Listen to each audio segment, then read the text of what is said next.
Hi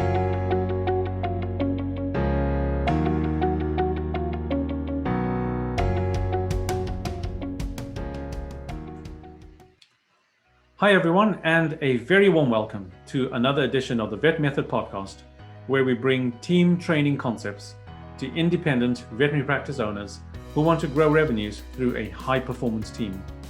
My name is Sanjay, and I'm talking to you from Salisbury in Wiltshire. The title of the podcast today is Practice Training Requirements. So what do I mean by this? Well, this is basically areas or topics for which the practice has a training or learning need. And these needs are dependent on what the specific practice goals or objectives are. In other words, what does the training hope to accomplish? This is because training requirements must be closely aligned with specific practice goals. Most commonly, these will be specific KPIs, key performance indicators, that will quickly promote the growth of a practice. So efforts are focused only on that training which, for example, produces increased revenue, profits, and client satisfaction. Not everything is equally important, and you need to discriminate between what's worth doing. In other words, what's worth learning and training and what's not. Focusing on only the right training results in training that has the maximum impact in the shortest time and with minimal effort. Remember the 80-20 principle? Well, it applies here too. And the right training centers around the right knowledge, the right skills, both medical and operational, and the right behaviors, including standards of service and communication. I want to add and emphasize that the practice team only needs that level of knowledge, skills, and behavior training to be able to confidently explain relevant concepts to clients and proficiently perform essential everyday practice tasks. Everything else is mainly superfluous, good to have, but often not very useful. What I'm saying is that you need to train only that essential knowledge, those essential skills, and those essential behaviors that make the most difference to the success of the business and in the practical aspects of the day-to-day realities of veterinary practice. For example, one does not need to know all the words in a dictionary to be fluent in a language. Only those words that are needed to communicate effectively, those words that allow us to be understood. And this normally amounts to around 10 to 20,000 out of a possible 170,000 or so in the average English dictionary.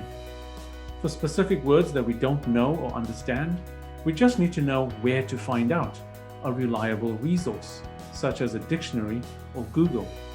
We don't learn all the words in a dictionary just in case we may need them. We only learn the essentials of what we need to communicate in the situations that we find ourselves in. Just in case learning is often a waste of time, effort, and money.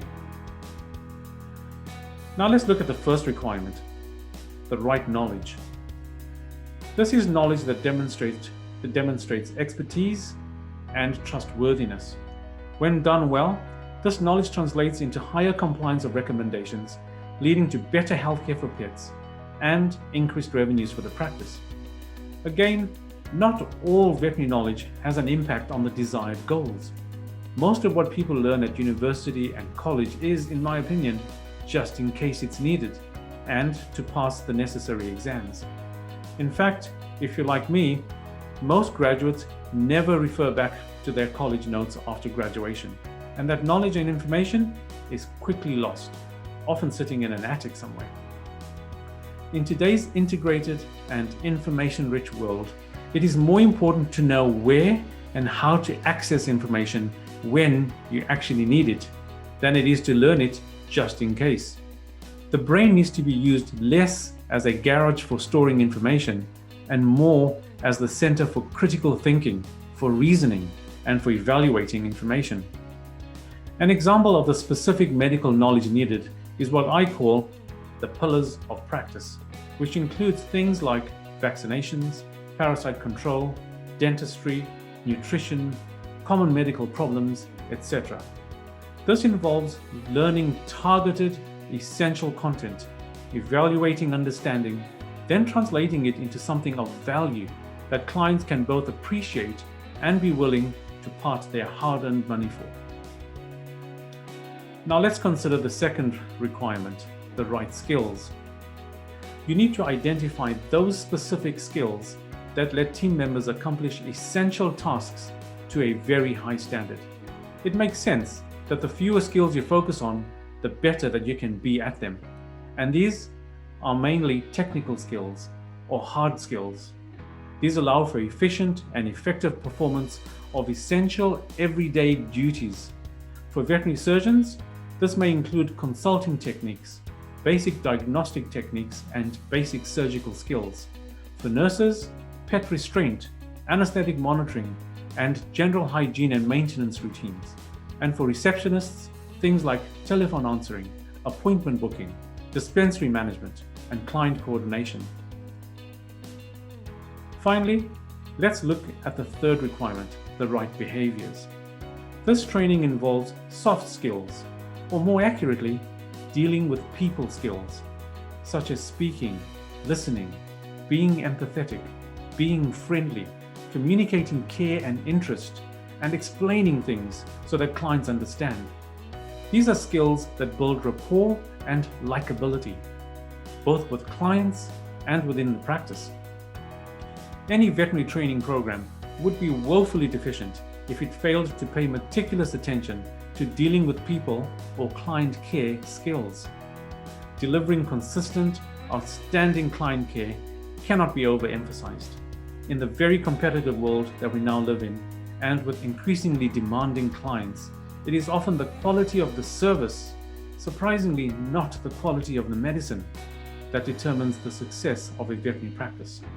The right behaviors also includes things such as tone of voice, body language, personal appearance, greetings, farewells, and telephone etiquette. Unfortunately, the most important behaviors and communications are still not usually taught in formal education and in degree and diploma programs. In summary, it is important to be knowledgeable so that you know what to say to easily demonstrate expertise and build credibility. To be skilled in how to do things so you can competently and efficiently perform tasks and duties to a high standard. And to know how to behave and communicate in all the different scenarios that we encounter in veterinary practice. All this is in an effort to have a practice with the best pet healthcare educated clients, who will then make the best healthcare decisions for their pets, so allowing us to perform those veterinary tasks that make pets' lives easier and better. When this is done well, the veterinary team becomes more engaged, and inevitably, practice performance reaches new heights. Thank you for listening.